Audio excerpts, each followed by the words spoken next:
Mae'n hyfryd gallu croesawu chi unwaith eto. Mae'n hyfryd gallu bod yn y blaen mewn ffordd. Be sy'n hyfryd amdano fe yw gallu gweld gwynebau chi gyd.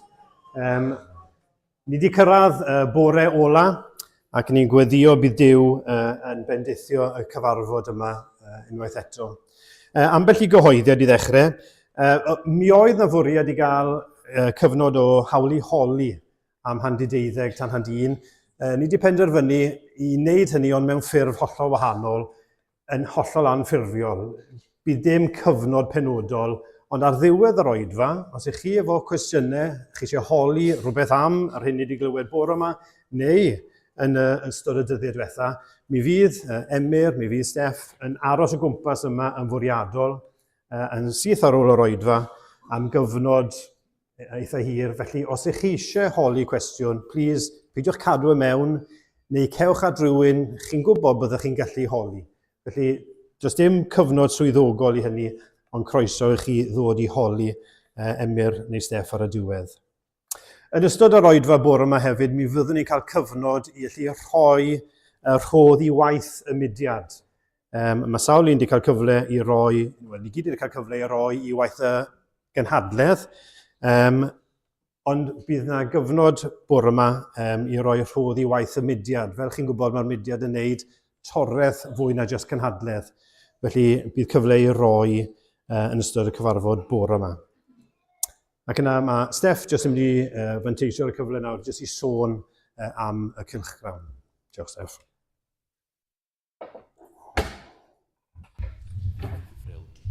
Diolch yn fawr iawn. Byddwch chi'n sylwi o'ch blaen chi neu o dan chi, os ydych chi'n eistedd i pen nhw. Mae gennych chi ffurflen tanysgrifio i'r cylchgrawn.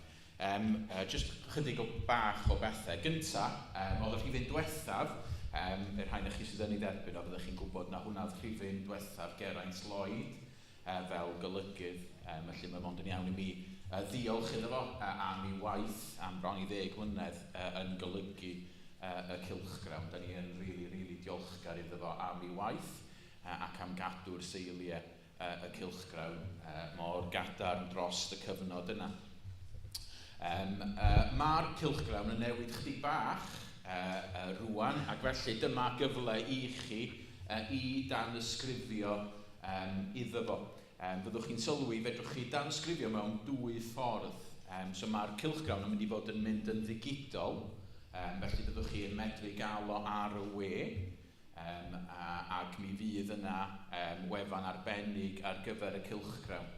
Ac yn rhan o'r wefan yna, da ni'n gobeithio dros yr wythnosau nesaf fydd pob cylchgrawn sydd wedi bod yn mynd i fyny arno fo. Felly bydd yr erthygle o'r holl gylchgronau yn mynd ar y wefan. Ac felly fydd yna rhai ohonyn nhw ar gael am ddim, ond fydd yna rhai eraill byddwch chi angen cael tanysgrifiad mwyn derbyn, ac yn arbennig y rhai newydd, pan fydd y rhai newydd yn dod allan, fyddwch chi angen tanysgrifio. Ond am flwyddyn, dim ond 10 punt ydi o. Felly mae o yn sicr werth tanysgrifio. Os ydych chi eisiau tanysgrifiad trwy'r post, bydd hwnna'n parhau, a fyddwch chi'n cael yr un digidol am ddim efo hwnna hefyd. Felly cofiwch am hwnna, mae'r QR code ac yn y blaen yn fanna. A plis gweddiwch am y gwaith, y cylchgrawn. Da ni rili isio i'r cylchgrawn fod yn ddefnyddiol. O'n i'n edrych bore yma, cylchgrawn cynta 1, ag yn darllen trwy chydig bach o hwn. A mae o'n ddiddorol iawn, jyst pa mor, mae pethau di newid yn dod, da ni'n ddigidol ers y dyddiau yr cylchgrawn yma. Ond sylwch beth mae'n dweud yn y cyflwyniad. Yn ystod yr ymgyrch efengylaidd a gynhaliwyd yn y Bala, adeg y Pasg eleni, clywyd yr ifanc yn gofyn am lenyddiaeth iach a syml i'w cynorthwyo yn y ffydd Gristnogol, a hefyd i'w roi yn nwylo ei cyd ieuenctid. A dyna, da ni rili eisiau'r cylchgrawn fod yn rhywbeth iach, yn rhywbeth beibledd, yn rhywbeth da, yn rhywbeth sy'n mynd i helpu chi, rhywbeth sy'n mynd i mewn ffordd cymhwyso chi i'r gwaith mae Duw wedi alw i chi. A felly gweddiwch am hwnna ynghyd â holi sydd efallai'n rhywbeth fwy i efengylu, a ydych chi wedi cael copi o hwnna yn ystod yr wythnos hefyd. Felly plis gweddiwch am y gwaith. Os gennych chi syniadau gwahanol, plis cysylltwch efo fi, a gobeithio bydd yr cylchgrawn yma, a'r adnodd yma rili yn help i ni wrth i ni dyddu yn yr arglwydd. Diolch yn fawr, Steff. Nes i'n cofio dweud hefyd, os ych chi heb gofrestru, neu chi eisiau rhoi i waith y Gynhadledd, plis newch ni bore yma, achos bydd Alaw yn dechrau pacio pethau yn ystod y dydd, bydd dim cyfle i wneud hynny prynhawn yma. Diolch yn fawr. Jyst yn mynd i ddarllen i chi rai adnodau o Salm 34. Bendithiaf yr arglwydd bob amser, bydd ei foliant yn wastad yn fy ngenau. Yn yr arglwydd yr ymhyfrydaf, bydded i'r gostyngedig glywed a llawenychu. Profwch a gwelwch, yn Saesneg, taste and see. Profwch a gwelwch, mae da yw yr arglwydd. Gwyn ei fyd y sawl sy'n llochesu ynddo. Gadewch ni weddio.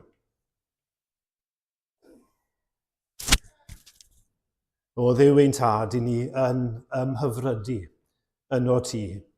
Pa Dduw sydd fel tydi, yn dad, mab ac ysbryd glân, ac o arglwydd i ni am dyfoliannu di. Cyn ni'n gofyn felly am gymorth yr ysbryd glân i dyfoliannu di, gorau gallwn ni. Garglwydd ni'n gweddio byddwn ni'n ymwybodol o dy bresenoldeb di yma. I ni wrth ein bodd yn gweld ein gilydd. Braint yw cael cymdeithas gyda'r saint. O arglwydd mor hyfryd yw i fod gyda'n gilydd. Ond dyn ni'n meddwl o arglwydd am y nef, bydd y fraint hynny hyd yn oed yn fwy. Ond o arglwydd trafo ni yma nawr, bwrw ymaith bob cysgadrwydd, helpa ni ganolbwyntio, i ni'n ymwybodol fod ni mewn brwydr, ac i ni'n dweud nawr yn enw Iesu Grist, y bwrw yr un drwg o'r ystafell yma. Myna y lle yr wyt ti'n ei heiddi. Ni'n gweddio arglwydd y bydd Crist yn cael ei ddyrchafu a'i ogoneddu, a byddwn ni'n mynd o man ymwybodol bod ni wedi bod ym mhresenoldeb y Duw byw. A hynny dogoniant di, ac bydd eglwys yr arglwydd Iesu Grist. Trwy garhaw wrthon ni felly am bod ni'n gofyn y cyfan yn enw ac yn heiddiant i'n gwaredwr annwyl Iesu Grist. Amen. Mae gadwch ni godi i ganu'r emyn gyntaf gyda'n gilydd, Molianwn di o arglwydd. Mae'r pennill gyntaf yn sôn am moliannu Duw am ei waith. Mae'r ail bennill, Molianwn yr arglwydd am fod yn llywodraethu yn gyson. A'r drydydd bennill, Molianwn di o arglwydd wrth feddwl am dy ras. Felly gadwch ni godi i foli ein Duw gyda'n gilydd.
Fi'n mynd i ofyn nawr i Sian Owen i ddod ymlaen i roi adolygiad o llyfr i ni. Ni'n diolch i Siwan am yr holl waith wedi wneud, a gobeithio bod chi wedi cael eich annog i brynu ambell un o'r llyfrau yma. Diolch, Sian. Wel, dyma'r llyfr y bore yma, a ni wedi cadw y gorau tan y diwedd. Mae'n eitha faif, ond mae'n ffab. Mae fe'n dda iawn. Mae'n hunan gofiant un o'r arwyr fi, John Lennox. Dwi'n rhoi fel awr achos mae'n rhy dwm. Mae siŵr chi gyd wedi clywed am John Lennox. Dechreuodd ei yrfa yng Nghaerdydd yn darlithio mathemateg a wedyn ymlaen ag i Rhydychen, lle gafodd e cadair yn darlithio yn mathemateg. Wrth gwrs, o'r rhinwyd ei swydd oedd yn teithio ar holl byd. Diddorol, a newch chi darllen dan y lyfr. Ond beth sy'n diddorol i fi yw sut nath Dduw agor y ffordd iddo fo rhannu ffydd Cristnogol mewn ffordd hynod. Oedd o'n cwrdd â pobl, mae rhaid i chi dod i Belarus i siarad efo ni. Mae rhaid i chi dod i Rwmania i siarad efo ni. A dyna sut datblygodd ail yrfa John Lennox. Mae'r stori yn dangos yn aml, yn darllen yn aml fel y stori antur. KGB yn cadw tabs arno fe tra bod o'n Rwsia, cael ei wenwyno yn Rwmania. Mae'r dyn yn anhygoel. Mae'r llyfr yn sôn am hyn i gyd. Un person yn sôn am y llyfr, yn cynnwys y dwy o'r llyfr, yn dweud fel hyn. Reading this memoir felt like stepping into a modern day book of Acts. Lennox offers a compelling, spirit-filled testimony to the unshakable truth of Scripture. He is living proof of a man willing to pour out his life in service to the Lord Jesus. Os ydych chi yn penderfynu prynu fe ac yn darllen e, fyswn i'n meddwl fydd o'n fuddiol i chi fynd ar YouTube i ffindio fideos o'r dyn in action. Ac yna, mae o yn annog i chi wneud hwn yn y llyfr, neu fydd yr llyfr wedi datblygu i fod yn fwy o beth. Newch chi ddod ar hyd i lwyth o fideos.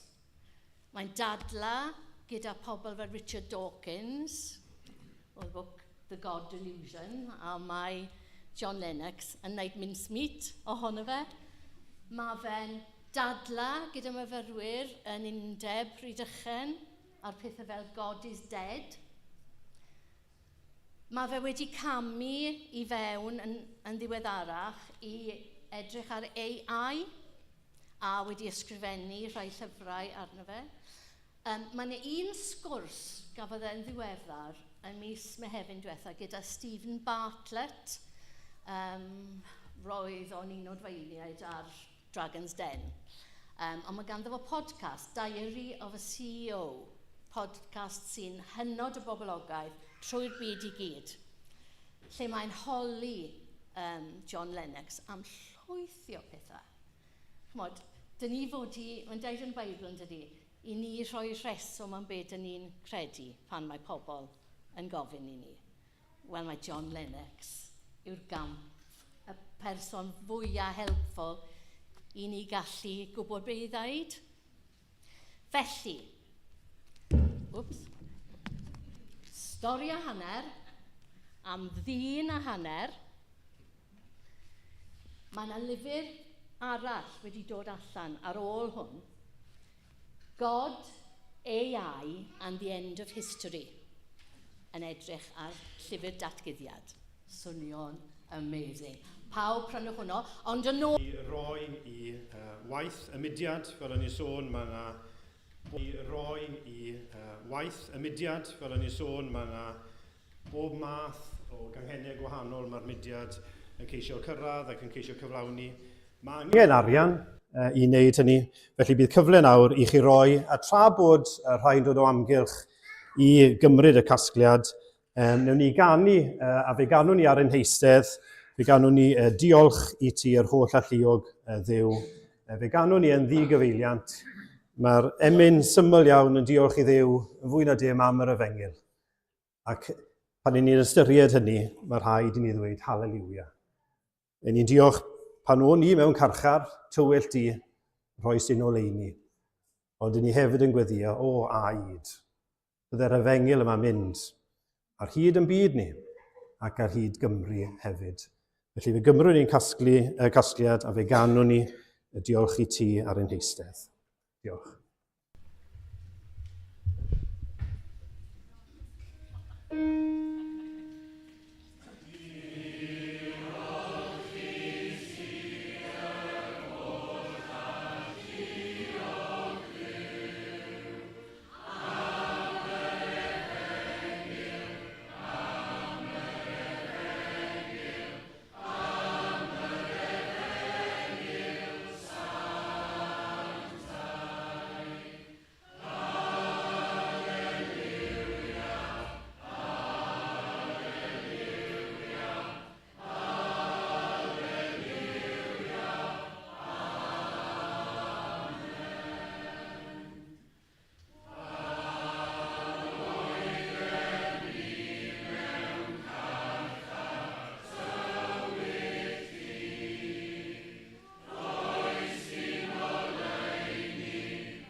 Diolch i ti o arglwydd Duw am yr efengil. Diolch i ti am yr arglwydd Iesu Grist, am y newyddion da sydd ynddo fe. O arglwydd, ni yn dymuno am ein gwlad bach yn hunain o aid. O aid yr hyfryd wawr ar led, goleuad deiar lydan. Dere i blith ein Cymru annwyl ni os gwelid i fod yn dda. Ac felly ni'n cyflwyno'r rhoddion yma. A byddi di yn defnyddio y rhoddion yma, bydd modd defnyddio'r rhoddion yma i ledeini'r efengil. Ni'n cyflwyno'r staff y mudiad i ti. Gweddior i ti roed doethineb iddyn nhw, diogela nhw, cadw nhw rhag y drwg, llwydda y gwaith, nid mwyn y mudiad arglwydd, ond gogoniant ein harglwydd a'n gweredwr Iesu Grist. Amen. Wel, ni'n mynd i ddarllen bore yma o air Duw, eto o 2 Timotheus. 2 Timotheus, yr ail benod, ac yna adnod 1 hyd at 7. Ac ar ôl i fi ddarllen, fydd Steff Jones o Pontardawe yn dod i arwain ni mewn gweddi. Felly 2 Timotheus, yr ail benod, a dechrau yn yr adnod gyntaf. Dyma air Duw. Felly, ymnertha di fy mab yn y gras sydd yng Nghrist Iesu. Cymer y geiriau a glywais geni fi yng nghwmni tystion lawer, a throsglwydda hwy i ofal pobl ffyddlon, a fydd yn abl i hyfforddi eraill hefyd. Cymer dy gyfran o ddioddefaint, fel milwr da i Grist Iesu. Nid yw milwr sydd yn ymgyrch yn ymdrafferthu a gofalon bywyd bob dydd, gan fod ei holl fryd ar ennill cymeradwyaeth ei gadfridog. Ac os yw'r rhywun yn cystadlu mewn mabagampau, ni all ennill y dorch heb gystadlu yn ôl y rheolau. Y ffermwr sy'n llafurio sydd ar hawl gyntaf ar y cnwd.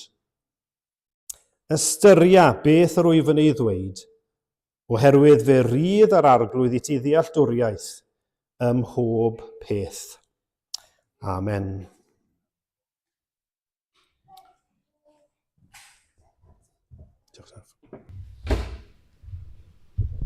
Diolch chi'n weddio.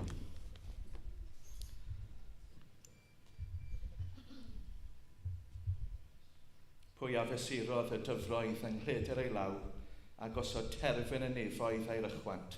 Pwy a roes holl brydd y ddeiar mewn mantol a phwyso'r mynyddoedd mewn tafol a bryniau mewn clorian.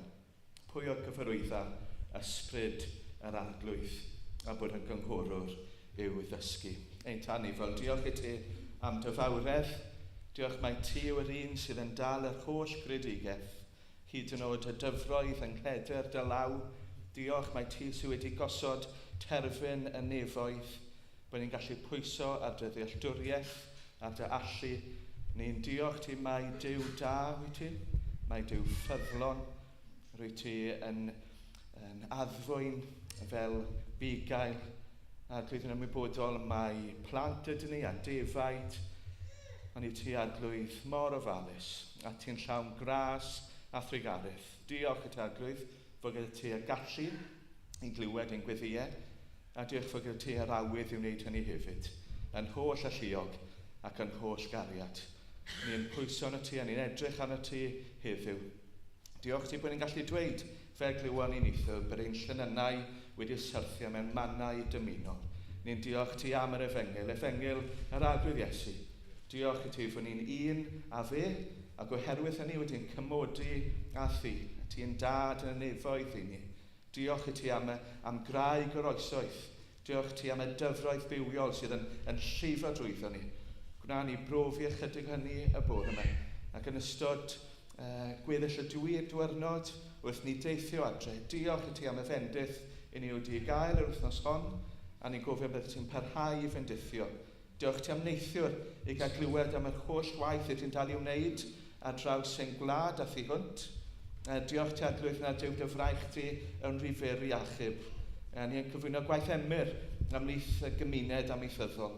Diolch I ti adlwydd I fod yno yn halen ac yn oleuni mewn cyfnod ddigon tryblus ac anodd iddyn nhw. Helen ar y wardiau iechyd meddwl. Diolch mai Iesu yw y tywysog tangnefedd, y cynghorwr rhyfeddol, ac mae gwragedd hynny ar y wardiau wrth nhw dderbyn y pecynnau yma, byddwn nhw'n gweld ac yn profi mawredd yr efengil. Yn gwaith myfyrwyr gyda Fflir a Lydia yng Nghymru, yn Slofenia, ar draws y byd arglwydd.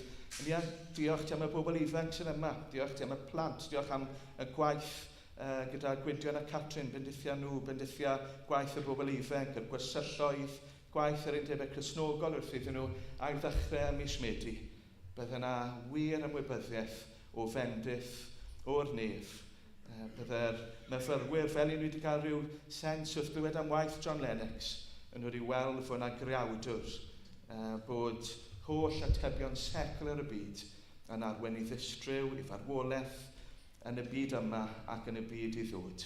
Bendithia'r myfyrwyr o'r hyfdraeth nhw yn yr efengil, byddwn nhw'n gallu cyhoeddi yn hyderus. Diolch am y gwaith yn noddfa Penllyn, yn y ffron ym Mendryn Deidreth. Diolch ti bod ti yn bywhau y gwaith. Am yr hyn ti wedi gwneud yn gorffennol, cael atgoffa neithwr am y gwaith yr adfywion y 40au a'r 50au. Ti wedi gweithio ni'n plith ni mewn ffyrdd rhyfeddol. A ti yw y Duw sydd yn gallu gwneud ti hwnt I bob dychymyg, ac adlwydd ai dyma fydd y flwyddyn. Ai dyma fydd y cyfnod pan fydd ni'n gweld yr ysbryd glân yn dod. Yr nefoedd yn rhwygo yn agor. Diolch ti am y glaw, diolch ti bod ti darparu ein bar y benyddiol.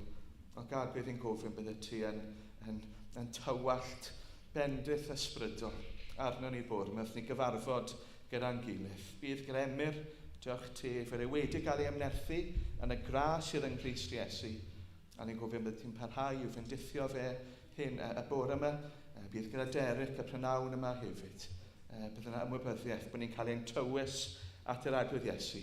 Yr un a fi farw, yr un a atgyfododd yn ôl yr ysgrythurau. Diolch fod yr agwedd Iesu yn fyw. Ac wrth ni fynd adre o arglwydd, helpa ni i hoelio'n llyged ar yr agwedd Iesu. Byddwn ni'n gweld fod na fywyd, fod na obaith, felly os awn ni sefyllfaoedd unig, os awn ni gapelu falle sydd yn mynd trwy broblemau a pob math o anghydfod, helpa ni ym mhob sefyllfa i gael ein llywynydd yn yr agwedd Iesu, i wybod fod na heddwch ac yngnifedd sydd tu hwnt pob deall yn ddo fi. Ac felly'n bydythio bob un ohono ni. Helpa ni fod fel y milwr, yr athletwr, y ffermwr, gan wybod fod gyda ni nefoedd o'n blaenau ni. Bod ni'n gallu wynebu diwedd-efent, bod ni'n gallu bod yn ddisgybledig, yn gwybod rhyw ddydd gawn ni dderbyn y dorch, y goron, a gweld yr agwedd Iesu wyneb yn wyneb. Felly bydd Emyr, helpa ni gyd i'w wrando, rhoi galonau meddal, rhoi glistau astyd, felly bydd yna flinder ar ddiwedd wythnos, arglwydd gofyn fydd ysbryd glân, a'r waith yn ein calonau yn tywys ni gyd i'r gwaredwr arbennig. Felly yn bydythio ni gyd ni'n gofyn yn un o'r gynhyddiant yr agwedd Iesu. Amen.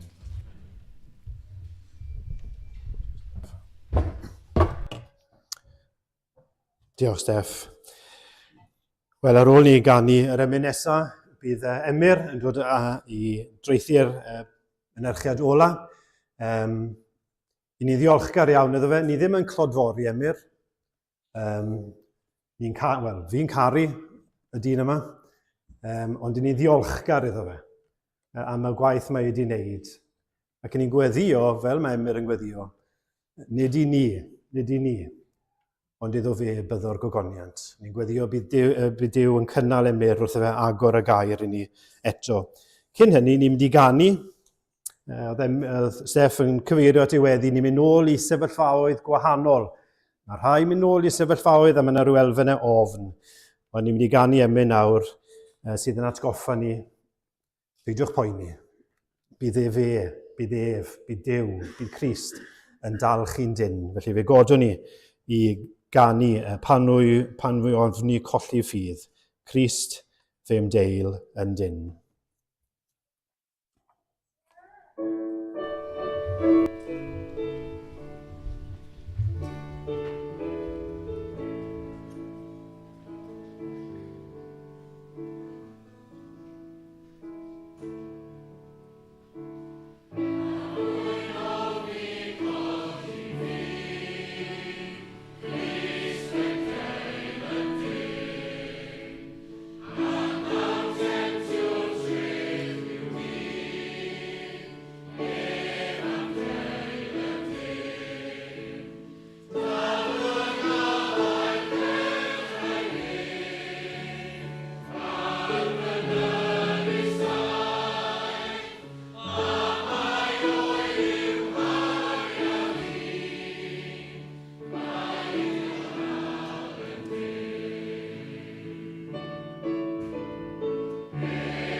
Bore da i chi gyd.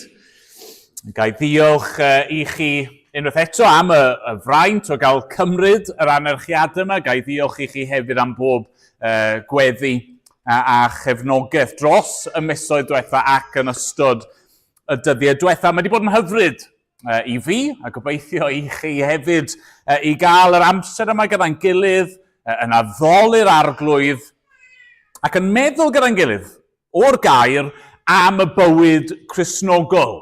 Gyda'r 3 darlun yma, mae Paul yn rhoi i Timotheus fod bywyd y Cristion fel milwr, fel athletwr a fel ffermwr. Nawr mae cymryd cynadledd fel hyn yn gleddyf dau finiog. Right? Mae'n mixed blessing mewn gwirionedd. Achos i fi wedi cael bendith aruthrol dros y misoedd diwetha yn cael darllen y gair, yn myfyrio y gair, yn gweddio, yn gofyn i Dduw am help, a darllen pob math o bethau. A mae paratoi ar gyfer cynhadledd fel hon yn gwneud lles i'r enaid ac i fy nghalon i. Ond yna, chi'n sefyll lan a chi'n dweud y pethau mewn gyhoeddus. Ac yn annog pobl eraill i weithredu ar y pethau yma. A dyna lle mae'r her nawr yn dyfa. Fi eisiau bod y gair yma yn gwneud ei waith yn o fi. Fi eisiau bod yn newid yn o fi, bod fi yn dod yn filwr ac yn athletwr ac yn ffermwr gwell.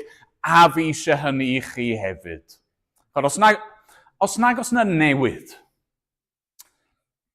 os nag yw'r gair yn gwneud rhywbeth, os nag yw Duw trwy ei ysbryd ar waith trwy'r pethau hyn, chymod be, ni wedi cael amser neis, ond ni wedi cael gwastraff amser hefyd. Ni eisiau bod ni'n mynd o'r lle yma wedi ein traws newid, a wedi dod yn fwy tebyg i'r arglwydd Iesu Grist. A felly mae'r geiriau ni wedi bod yn ystyried yn rai heriol. Ond trwy ras, mae'r arglwydd yn gallu defnyddio be fi wedi galw'r cic graslon lan y pen ôl. Ni gyd angen cic graslon lan y pen ôl weithiau i'n ysgogi ni wrth i ni ddilyn yr arglwydd. Nawr, os ych chi yma bore yma am y tro cyntaf, croeso i chi, mae'n gret i gael chi yma. Be ni wedi bod yn gwneud, fel fi'n gweud, yw edrych ar yr adran a ddarllenodd gwydion i ni, ar y darluniau yma. Mae Paul yn cyflwyno i Timotheus. Darluniau sydd yn debyg mewn rai ffyrdd, neu mewn lot o ffyrdd a gweud y gwir, ac eto mae yna rhyw ongl, mae yna rhyw persbectif unigryw i bob un ohonyn nhw. A be ni wedi gweld sydd yn cysylltu nhw i gyd, yr fawr dros nhw i gyd, yw dioddefaint. Ni'n gorfod sylweddoli hyn, mae bywyd y Cristion, bywyd dilyn yr arglwydd Iesu Grist yn alwad i ddioddef. I ni wedi profi gwaith gras Duw yn ein bywyd ni. Mae'r Cristion yn work of grace. Dim ond trwy ras, mae person yn gallu cael ei hachub trwy ffydd yn yr arglwydd Iesu Grist. A ni wedi clywed, ni wedi cael yn atgoffa am hyn mewn gymaint o ffyrdd yn do, nithwr yn do, ni'n clywed am y lloches, bod ni'n gallu llochesu, bod yr arglwydd wedi rhoi lle i ni ddianc a ffoi iddo fe, a mae wedi rhoi bywyd i roi marw fel ni. Pobl oedd yn feirw yn eu camweddau a'i pechodau, pobl oedd yn bell oddi wrtho fe, yn elynion iddo fe, mae wedi rhoi bywyd newydd i ni. Ond os yw hynny'n wir, mae'r bywyd yna yn mynd i amlygu ei hunan. Chi methu dweud bod ych chi bywyd newydd ac yna cario ymlaen i fyw fel oeddech chi, yn yr hen fywyd. Mae rhywbeth byw yn rhywbeth sydd yn amlygu ei hun, yn rhywbeth sydd yn datblygu, yn rhywbeth sydd yn tyfu. A mae'r bywyd yma'n anodd. Mae dilyn yr arglwydd Iesu Grist, mae'n frwydr a mae fel redeg marathon lle chi'n chwysu ac fel glywon ni bore yma, mae fel ffarmwr yn llafurio. Mae'n ddioddef. Ond mae'r dioddau maent yna werth e. Achos fod yr arglwydd Iesu Grist yn barod wedi ennill y fuddugoliaeth i ni yn y frwydr. Mae yn rannu ei goron a'i ogoniant gyda'i bobl. A fel ni'n mynd i glywed bore yma, mae e hefyd yn rhoi cynheuaf. Cynheuaf.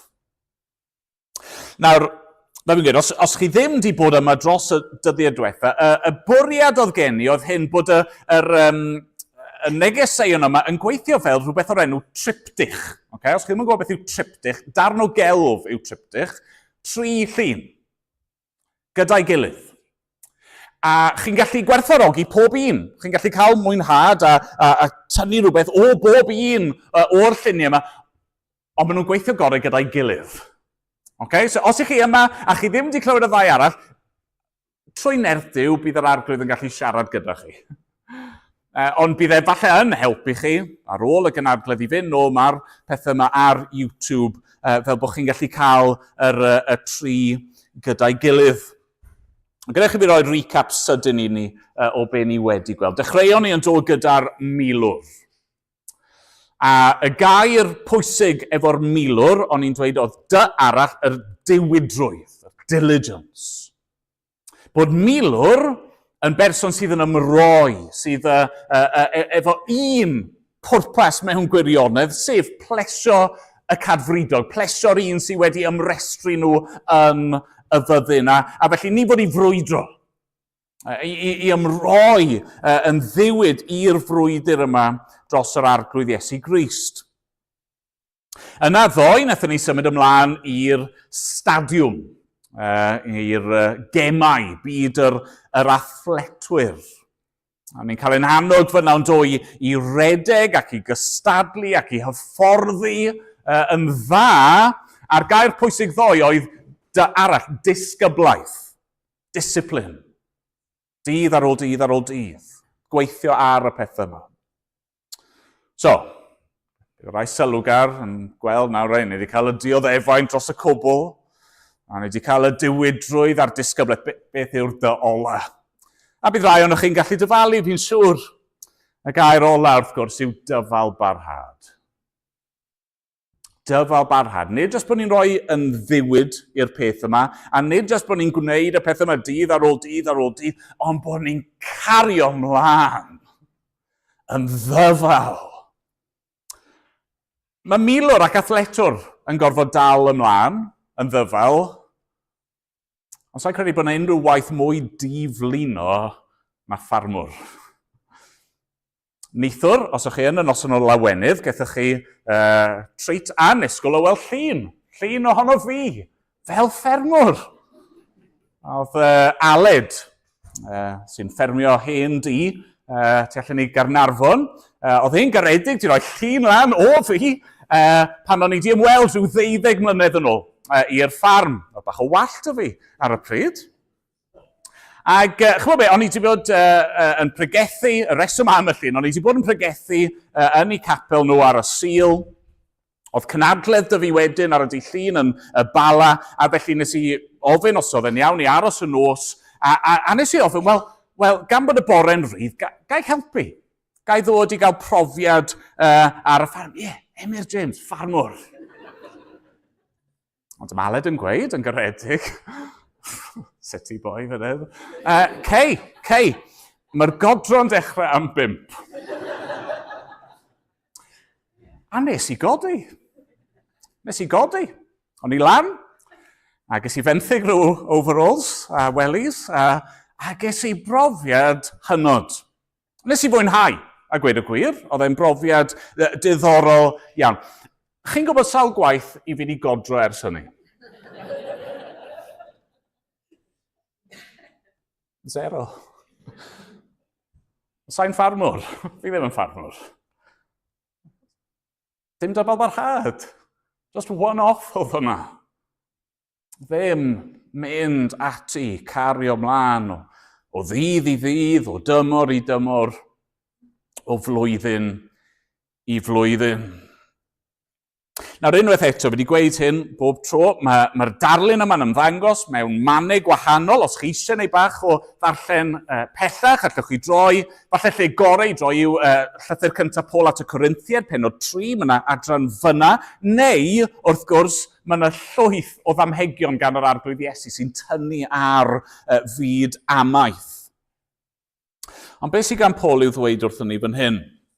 Wel, ni wedi gwisgo'n arfogaeth fel milwyr, ni wedi rhoi tracksuit ymlaen drosto fe fel athletwyr. Nawr, peidiwch tynnu'r pethau yn y ffwrdd, achos ni ddim yn stopio bod y pethau hynny, ond nawr, drostyn nhw i gyd, fi eisiau chi roi ymlaen eich overalls, eich wellies, fi eisiau chi roi siwmper ymlaen, a cot law, a het, a beth bynnag sydd arall sydd ei angen, achos mae'r ffarmwr mas bob tywydd, bob tymor. A'r peth cyntaf eisiau ni ystyried dan y thema yma yw ein maes ni.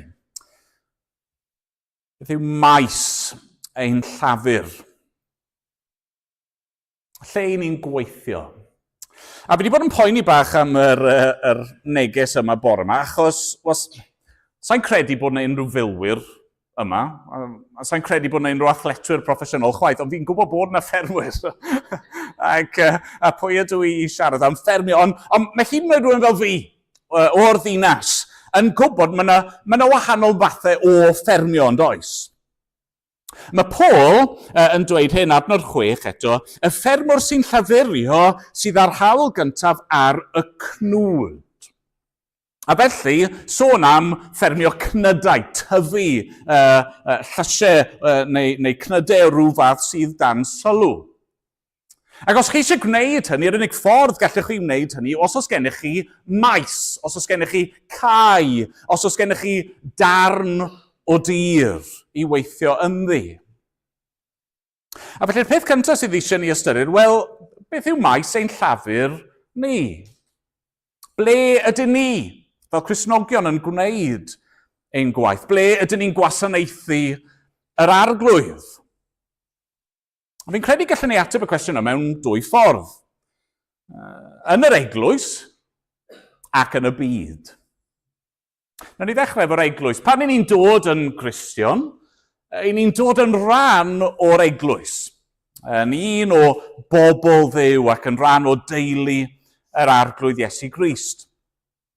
Ac un o'r ffyrdd mae'r eglwys yn cael ei disgrifio yw fel gardd. Gardd Duw neu fel cae. Lle hardd. Lle sydd i fod yn llawn bywyd a thyfiant. Ac i'r Cristion, dyna lle i chi yn perthyn nawr. Dyma'r man mae wedi'ch galw chi a wedi'ch gosod chi i dyfu. Chi'n tyfu yn y cae yma. Ond chi hefyd efo gwaith mewn ffordd fel ffarmwr.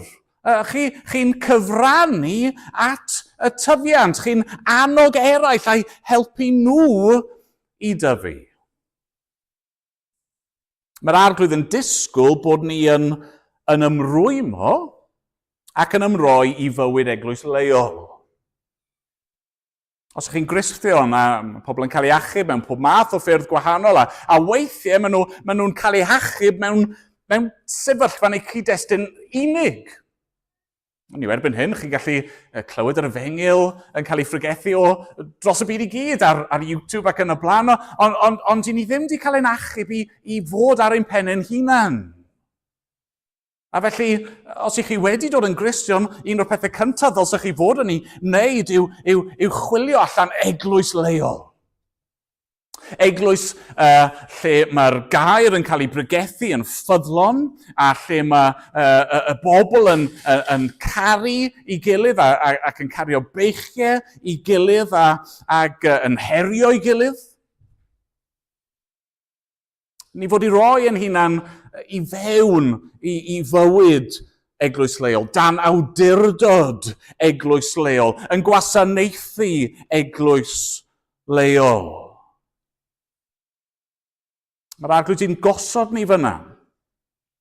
A mae wedi rhoi gwaith i ni wneud i helpu sicrhau fod y darn bach yna o dir yn ffrwythlon.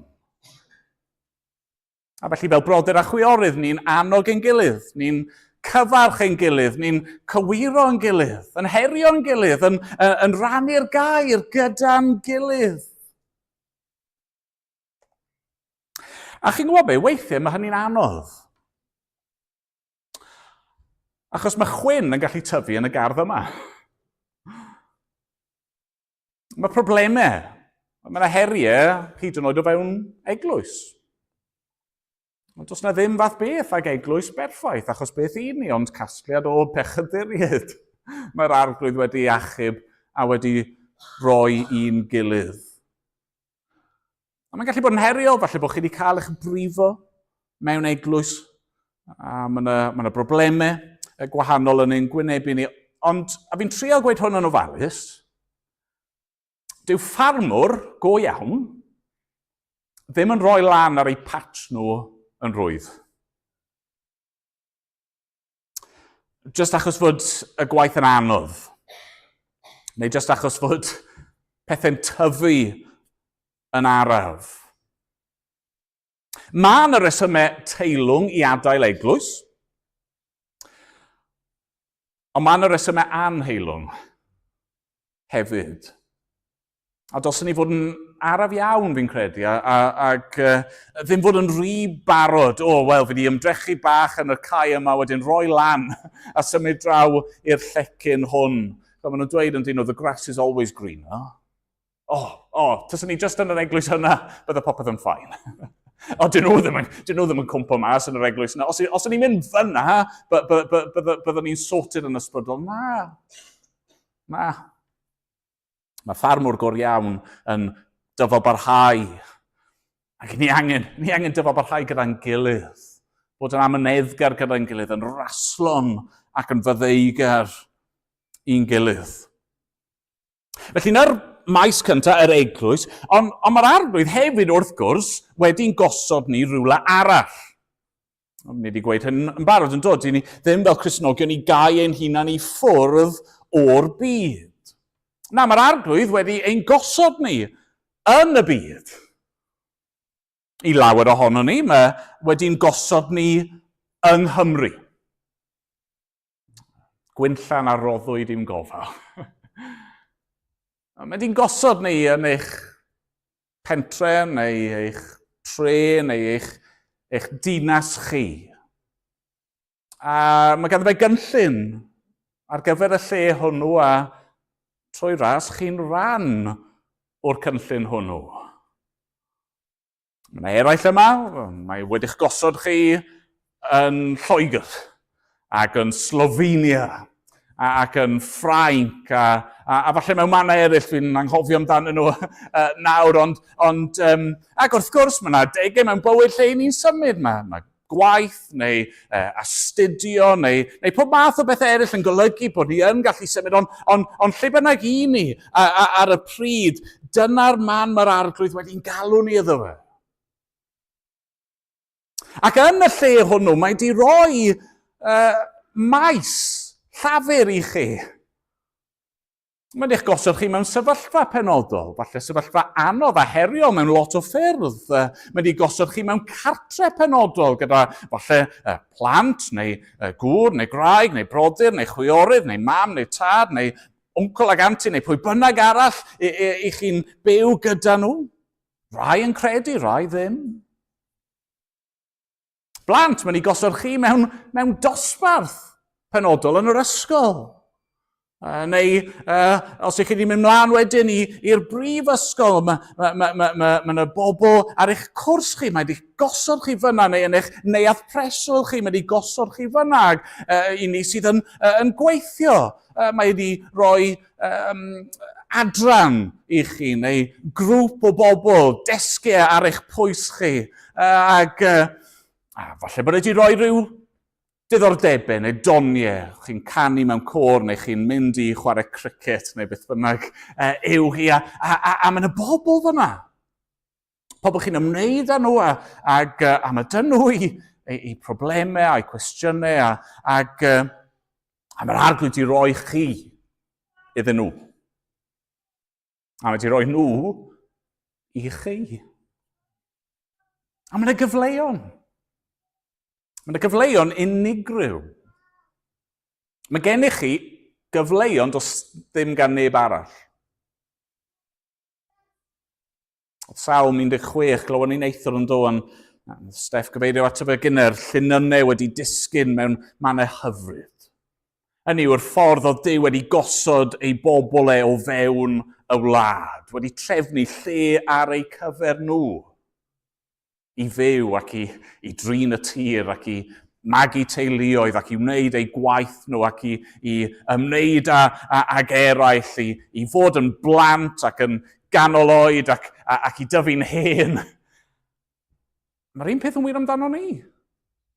Mae'r arglwydd efo'i lawer ar ei bobl ac yn ei gosod nhw yn y mannau cywir. A felly, lle bynnag mae'r arglwydd wedi eich gosod chi ar hyn o bryd, mae hynny'n gallu newid, fi'n derbyn hynny, ond mae eisiau chi i wasanaethu.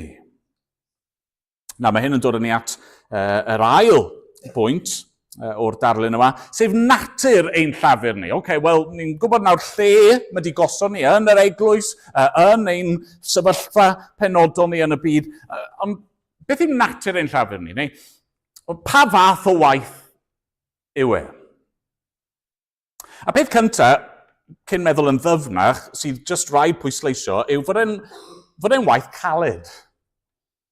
Mae'r gair yma, mae Paul yn defnyddio yn adnod 6 am y ffermwr sy'n llafurio, y pwyslais fyna yw nid just gwaith, ond gwaith caled. Gwaith llafurus. Ond ni'n gweud, mae'n rai ffermwyr yma, bore yma, ac os chi ddim yn gwybod pwy nhw, right, y ffordd i ffindo nhw, chi'n gwybod sydd i ffindo nhw? Ewch rhwng a siglo dwylo pobl. Okay?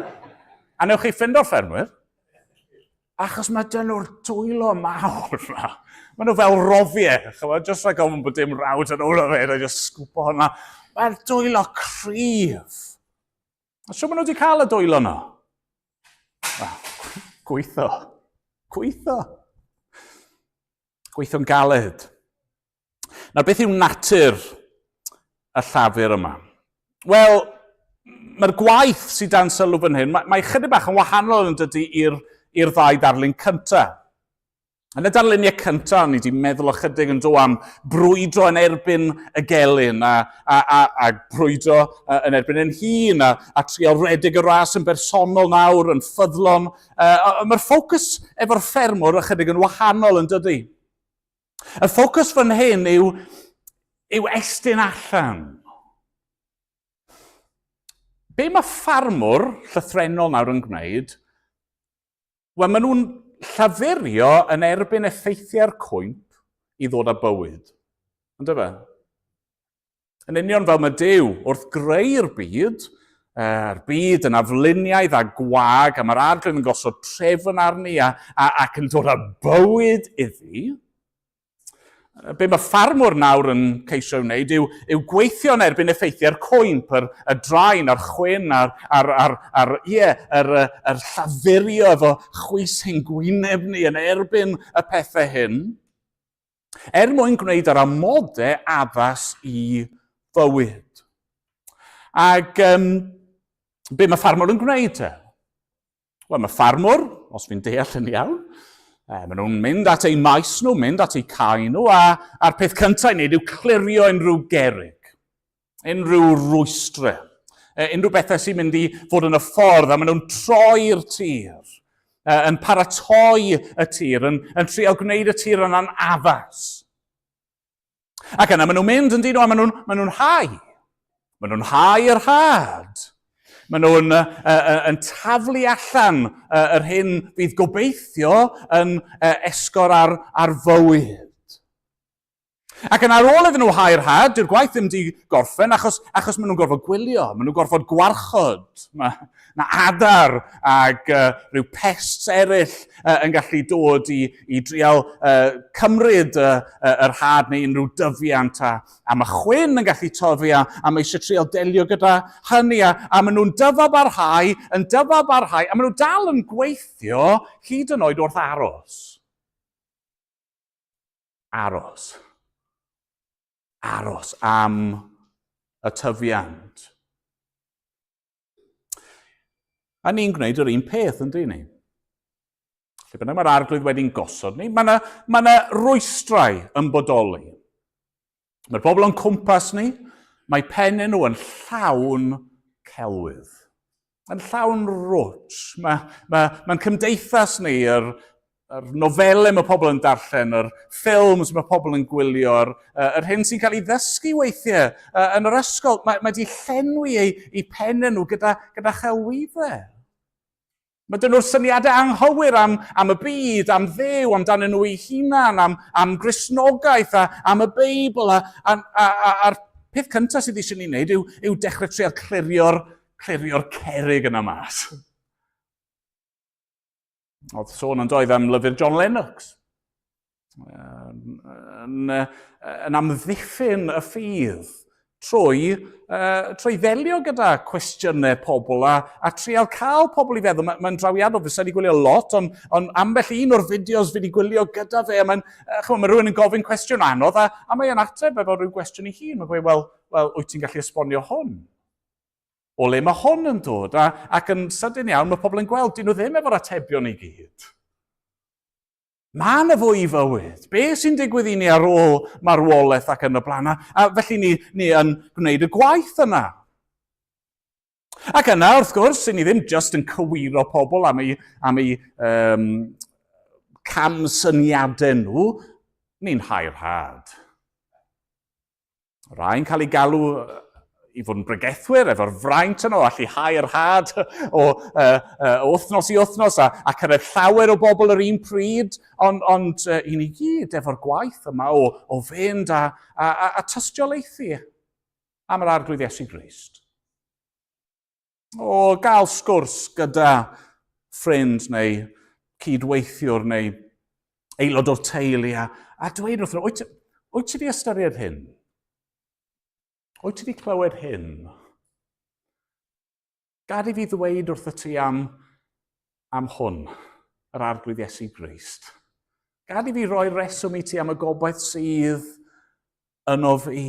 Ni'n hau'r had, ni'n dweud wrthyn nhw, ti angen gwaredwr a ma' yna waredwr i'w gael. Ti angen bywyd, ma' yna fywyd i'w gael. Ti angen maddeiant, ma' yna maddeiant i'w gael. Ti angen tangnefedd a llawenydd am yr pethau yna i gyd i'w cael yn yr arglwydd Iesu Grist. A ni ddim yn stopio fyna i ni, achos bydd na wrthwynebiad. Os i ni'n ymdrechu dros yr arglwydd, bydd yr un drwg wrthi yn trial sbwylio y gwaith, a bydd na broblemau pellach yn codi, a falle bydd rhywun arall yn plannu rhyw syniadau eraill ymhen y person yna, yn trial dadwneud y gwaith i chi'n ei wneud. Ni'n dal ati. Yn dyfabarhau. Yn gweddio. Gweddio bydd yr arglwydd yn dwyn ffrwyth. Ac ni'n aros. Ni'n aros yn eiddgar i weld be mae'r arglwydd yn mynd i wneud. Achos wrth gwrs, yn y pen draw, dim ond yr arglwydd gall achub. I ni'n gallu gwneud cymaint ag mae di'n galw ni wneud, yn herio pobl ac yn hau'r had iddyn nhw, yn plannu a dyfrio yn eu bywyd nhw, gweddio drostyn nhw, ond dim ond yr arglwydd all achub. A weithiau mae fe'n ateb yn gyflym. Falle bod chi wedi cael y profiad yna. Chi'n rannu'r efengil a mae yna rhyw ymateb yn syth gan rhywun. Weithiau mae'r canlyniadau yn cymryd degawdau. Clod i ddiw, mae yna blant yn dod i gredu mewn gwersylloedd. A clod i ddiw, mae yna bobl yn dod i gredu yn yr arglwydd Iesu Grist mewn cartrefi gofal ac ar wardi ysbyty, ar ei gwely angau. A felly, mae angen dyfalbarhau. A ni ddim yn rhoi lan, ni ddim just yn trefnu gwersylloedd, a na fe, wel, os ydyn nhw ddim wedi credu pryd ni'n rhoi lan arnyn nhw, a ni ddim just yn trefnu rhyw ymgyrch fan hyn fan draw, ac rhyw wyliau fan hyn fan draw. Na, ni'n dyfalbarhau. A bydd yna siomedigaethau. Gofynnwch chi unrhyw ffermwr. Bydd yna flynyddoedd caled, heriol, bydd yna ddioddau. Ond ni'n dyfalbarhau. Pam? Wel, oherwydd mae'r arglwydd wedi addo cynheuaf. Fan hyn ni'n dod i'n pwynt ola ni y bore yma. Ffrwyth ein llafur. Ffrwyth ein llafur. Y ffermwr sy'n llafurio sydd ar hawl gyntaf ar y cnwd. Nawr, wrth sôn am y cynheuaf, fi'n credu fod yna eto dau beth ni'n gallu tynnu mas o be mae Paul yn dweud wrtho ni. Dwy anogaeth. Peth cyntaf yw hyn, mae yna wobr un gwaith ni nawr. Y ffermwr sy'n llafurio sydd ar hawl gyntaf ar y cnwd, a'r syniad fyna yw bod yn rhywbeth sydd yn dod yn fuan. Ac wrth gwrs, dyna oedd yn wir yn y ganrif gyntaf, oedd y ffermwr yn llythrenol yn byw ar drail y cynheuaf, a bydden nhw'n mynd â blaenffrwyth i'r arglwydd i gyflwyno iddo fe, ond bydden nhw hefyd yn cael cymryd y blaenffrwyth yna. A felly mae Paul fel petai'n awgrymu, gallwn ni ddisgwyl gwobr un gwaith ni nawr yn y presennol. Nawr mae'r gymhwysiad amlwg fan hyn ynglyn â gweinidogion a gweithwyr Cristnogol llawn amser. Mae'n egwyddor clir yn yr ysgrythyr fod yna rai o fewn yr eglwys sydd yn cael ei neilltuo mwyn gwneud gwaith llawn amser a chyfrifoldeb a braint yr eglwys yw eu cynnal nhw. A bore yma, mae dy fi braint arbennig achos fi'n gallu brolio. Fi ddim angen gweniaethu neu beth bynnag yw'r term. Fi ddim angen just siarad geiriau gwag. Fi'n gallu brolio am yr eglwys yng Nghaerdydd. Fe eglwys i. Maen nhw mor garedig. Mae gofal nhw, a'i darpariaeth nhw, mor hael. A mae pobl yn rhoi o'r ychydig sydd ganddyn nhw i gynnal y gwaith. A ni'n ddiolchgar iddyn nhw am hynny. Gwnewch yn siŵr bod chi'n gallu dweud yr un peth am eich eglwys chi. Os gweithiwr i chi yn ei cynnal, mae'r disgwyliadau gan rai eglwysi at ei gweithwyr nhw yn warthus. Na'r unig gair amdano fe, weithiau. Fi'n clywed straeon, mi ddim yn sôn am bobl fan hyn nawr, chi'n clywed straeon weithiau am eglwysi ac am ei gweithwyr nhw, yr hyn sy'n cael ei ddisgwyl, a'r hyn sy'n cael ei ddarparu ar ei cyfer nhw, dyw ddim yn iawn. Mae'r Beibl yn gweud bod y gweithiwr yn heiddi ei gyflog. Ac petaw ni fel pobl yr arglwydd yn ymroi fel y dylswn ni, yn rhoi yn hael ac yn aberthol, falle bydde modd cynnal llawer mwy o weithgarwch. Gaich annog chi. Annog chi i ofalu am eich gweithwyr chi. Ond dyw'r wobr yma ddim just yn sôn am gweinidogion a rai sy'n mewn gwaith Cristnogol llawn amser, right? I chi a fi, pob un ohono ni, yn gallu profi y wobr o wneud y gwaith yma heddi. Sut? Wel, fe eisiau chi ddychmygu, chi'n mynd adre o'r gynhadledd yma, ac chi'n dechrau cwrdd gyda rhywun sydd ddim yn Gristion, chi'n gofyn iddyn nhw, bydde ti'n hoffi darllen y Beibl gyda fi? Neu os yw hwnna'n rhy anodd, dechreuwch o fewn eich teulu chi. Os chi ddim yn gwneud hynny'n barod efo'ch plant neu rhywun arall o fewn eich teulu. Beth am i ni jyst dechrau arfer nawr o ddarllen y gair dyn gilydd a gweddio? Ond chi'n cwrdd gyda'r person yma wedwn ni, rhywun chi wedi nabod ers blynyddoedd a chi wedi gofyn iddyn nhw, chi wedi bod yn ddewr a chi wedi gweud, ti eisiau darllen y Beibl? A maen nhw'n dweud, ie. So chi'n cwrdd gyda nhw a chi'n mynd trwy rhyw lyfr gyda'ch gilydd a dros amser mae yna rhywbeth yn newid ynddyn nhw. A mae yna fywyd newydd yn dod. Ac yna dros amser maen nhw'n tyfu yn eu ffydd nhw. Ac yna mae'r arglwydd yn dechrau defnyddio nhw i wneud gwaith gras. A ni wedi gweld hynny yn dod, mae'n bobl yn ystafell yma, ni wedi gweld hynny'n digwydd yn eu bywydau nhw. Nawr te, pa wobr fwy na hynny allai fod? Bod yr arglwydd wedi defnyddio chi ym mywyd y person yma. Wedi rhoi'r fraint i chi i fod yn rhan o'i waithau yn eu bywyd nhw. Mae yna wobr o fewn yr eglwys. Wrth i ni wasanaethu, wrth i ni gwneud ein rhan, fi mor ddiolchgar. Sori, fi'n broli am Eglwys Caerdydd. Ni'n bechaduriad fyd, cofiwch. Ond fi mor ddiolchgar am y dylanwad. Mae aelodau'r Eglwys yn cael y mywyd efo mhlant i. Mae yna wobr. Mae yna fwynhad i'w gael wrth gwasanaethu ein gilydd. Ond wedyn mae yna wobr fwy. Mae yna wobr fwy. Oherwydd bod ni yn cael rhyw dymeidiau nawr a mwynhau y blaenffrwyth yn y bywyd hwn, mae yna gynheuaf llawn i ddod. Dysach chi'n troi i ddatguddiad pennod 14, na i ddim darllen hi nawr. Ond ni'n clywed fyna am ddydd y cynheuaf. A mae yna ddwy gynheuaf yn mynd i gymryd lle ar y dydd ola mewn gwirionedd.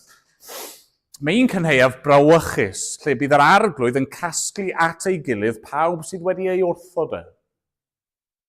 Pawb sydd wedi aros mewn gwrthryfel yn ei erbyn e, yn ei pechod. A bydd y cynheuaf yna'r casglu yna i farn, i felltith. Trwy ras, i chi ddim angen bod yn rhan o'r cynheuaf hwnnw. Trwy ras, mae'r cyfle nawr bore yma i roi'ch ffydd chi yn yr arglwydd Iesu Grist ac i fod yn rhan o'r cynheuaf arall yma, lle mae'r arglwydd yn casglu at ei gilydd ei bobl. I fewn fel petai yw ysgubor dragwyddol e. Ffrwyth ei waith, ffrwyth yr hyn mae wedi gyflawni trwy ei groes e, a cawn ni fod gyda fe yn fyw ac yn ffrwythlon am byth. A'n gwobr ni yn y dydd hwnnw fydd gweld. Gweld y ffordd mae'r arglwydd wedi defnyddio yn ymdrechion bach gwael ni.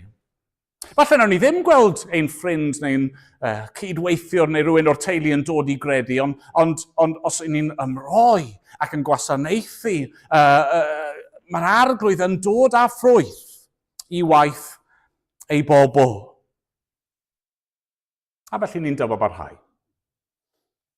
Mae'n galed, ond mae'r Beibl yn llawn disgrifiadau sy'n annog ni i gario ymlaen. Gai ddarllen jyst ychydig adnodau Gyntaf, Salm 126, gwrandewch ar hyn.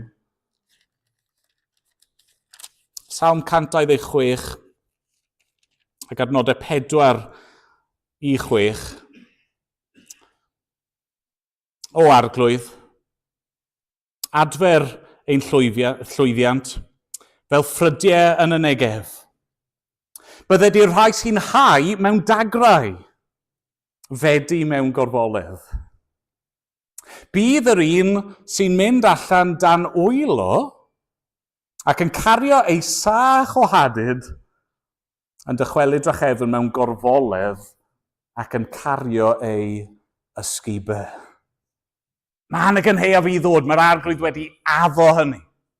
Mae yna ddydd pan fydd yna torf dirifedi o bob llwyth a iaith a chenedl yn cael ei casglu ynghyd i fod gyda fe am byth. Nawr, nag ych chi eisiau rhan yn y gwaith yma. Ond y pwynt yw, mae pethau'r byd yma yn dod i ben. Nes i ddyfynnu rhywun yn dod, success in the wrong things is a failure. A chi'n gwybod be, mae'n y bethau ni'n ymroi iddyn nhw, ni'n gweithio drostyn nhw, ni'n llafurio drostyn nhw, ni'n casglu trysorau at ei gilydd, ni'n casglu pethau un ysguboriau ni. A chi'n gwybod be, pan ni'n marw, ni methu mynd â nhw dynnu. Ac yn y dydd olaf yna, bydd y pethau yna yn cael ei sgubo i ffwrdd. Ond mae'r hyn ni'n cyflawni dros yr arglwydd yn para am byth. Nawr, fi'n gorfod gorffen. Ni wedi bod yn ffocysu ar ail Timotheus 2 adnodau 1 i 7. Ni wedi bod yn gwneud be mae Paul yn annog yn adnod 7, sef ystyried beth oedd e'n dweud, oherwydd fe rydd yr arglwydd ddealltwriaeth i ti ym mhob peth.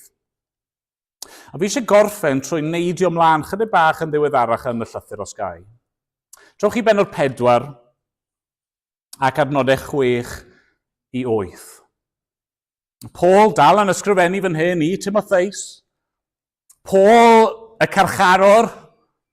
Paul yr un sydd yn dioddef a wedi dioddef dros yr arglwydd. Mae'n gweld y diwedd yn dod. Be sy'n ganddo fe i ddweud? Ydy e'n difaru? Ydy e'n cwyno? Ydy e yn y carchar yn amau daioni a chynllun a ffyddlondeb Duw? Ddim o gwbl. Oherwydd mae fy mywyd i eisoes yn cael ei dywallt mewn Aberystwyth. Mae amser fy ymadawiad wedi dod. Yr wyf wedi ymdrechu'r ymdrechlew. Yr wyf wedi rhedeg yr yrfa i'r pen. Yr wyf wedi cadw'r ffydd. Bellach, y mae torch cyfiawnder ar gadw i mi.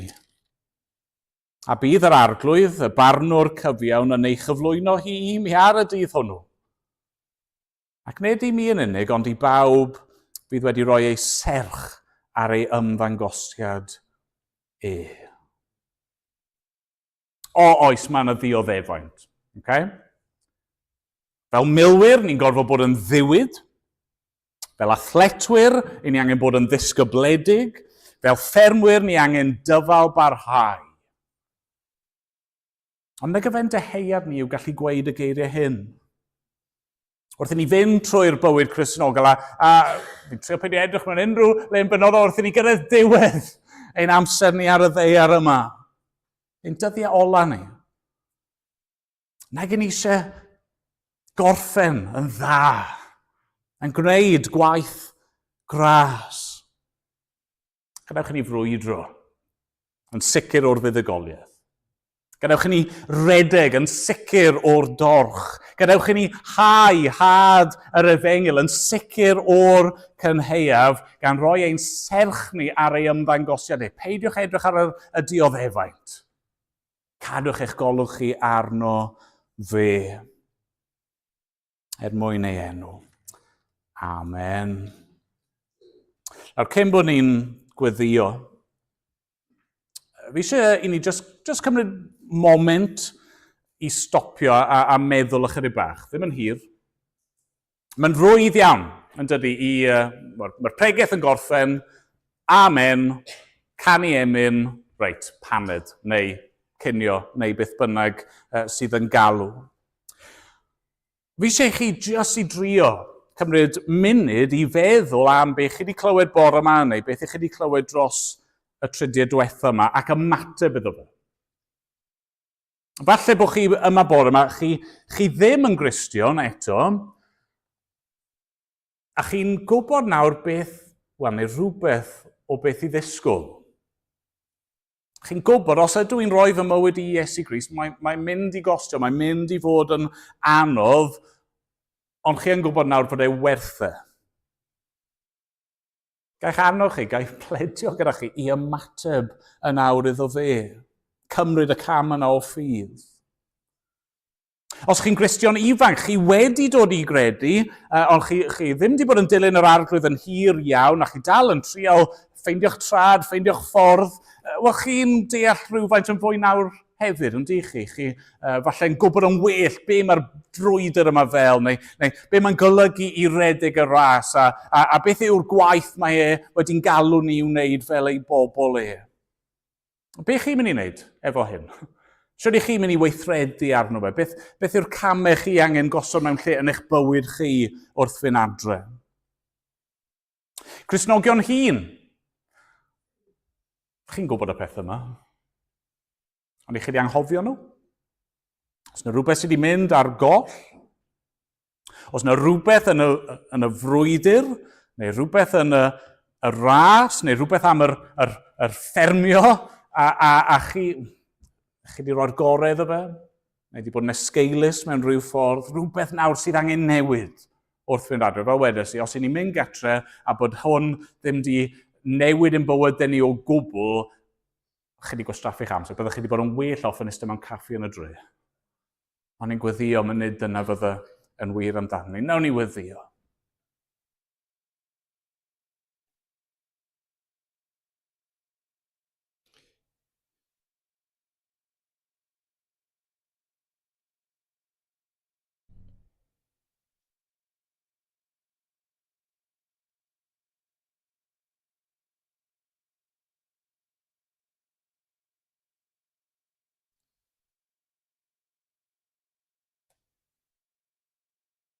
Arglwydd, ni'n diolch i ti am dy air di.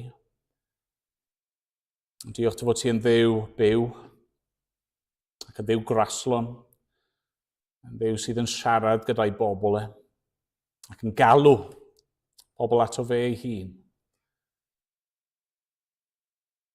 Arglwydd ti yn ein caru ni gymaint, dy fod ti wedi trefnu ffordd i'n hachub ni, i fel ydyn ni. Just fel ydyn ni. Ac arglwydd ti wedi ein caru ni gormod i'n gadael ni fel oedden ni. Dad, ni'n diolch am y ffordd graslon ti wedi gweithio yn ein bywydau ni. Ni'n gofyn nawr wneud i amlygu y gras yna yn y ffordd i ni yn byw. Ie, arglwydd, ni'n gweithio am y rai sydd ddim eto wedi credu, falle yn llawn cwestiynau, llawn amheuon, falle yn llawn ofnau. Ydy'r gost yn rhy fawr i ddilyn yr arglwydd Iesu, ond na, ni'n gwybod taswn ni'n ennill yr holl fyd. Ac eto yn colli ein henaid ni. Arglwydd, bydda hynny, bydda ni'n fforffedu'r cwbl, a bydda dim byd gyda ni i'w ddangos. Arglwydd, ie, beth ofnadwy yw hi, i syrthio i ddwylo y Duw byw. Dad, ni'n diolch fod yna gyfle nawr i ddod trwy ras ac i gael ein hachub. Dad, ie, i'r gweddill ohono ni, ni sydd yn ifanc, ni sydd yn hŷn, ni sydd yn newydd i'r ffydd, neu ni sydd wedi bod yn dilyn yr arglwydd am amser hir iawn. Arglwydd, i ni gyd angen help, i ni gyd angen cymorth, i ni gyd angen brwydro a redeg ac llafurio mewn ffordd gwell, mewn ffordd sydd yn dy bleso di yn fwy. Helpa ni felly yn y pethau hyn. Paid a'n gadael ni fynd o yma a'i anghofio nhw. Ond Arglwydd, gogoneddo dy enw mawr di yn ein plith ni. A bod ni'n gofyn yn enw'r Arglwydd Iesu Grist. Amen. Amen. Dwi'n meddwl trwy'r wythnos bod fi'n mynd i knockio'r mic yna drosodd. A ni'n neud mor dda. Sorry, Steph. Ni'n mynd i ganu. Nes i gyfeirio at ein gynharach wrth basio yn dod dros Gymru, ein gwlad. O dad, yr chafwn gry. Y wynllan wen a roedd i'n gofal ni. Dam ddiffyn cryf a'i cadw'n ffyddlon beth a boed i'r gwir a'r glân gael ynddi ni. Mwyn dy fab a'i prynodd iddo'i hun, creu a hun Gymru ar dylun. Ni yn gweddio dros ein gwlad ni. Os yw'r Arglwydd wedi'ch gosod chi rhywle arall, mae croeso i chi roi enw eich patch chi fewn fyna hefyd. Ond nawn ni sefyll i ganu dyn gilydd.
Nawr bydded i ras ein harglwydd Iesu Grist, a chariad Duw, a chymdeithas yr ysbryd glân, i aros gyda ni, o'r awr hon ac hyd byth.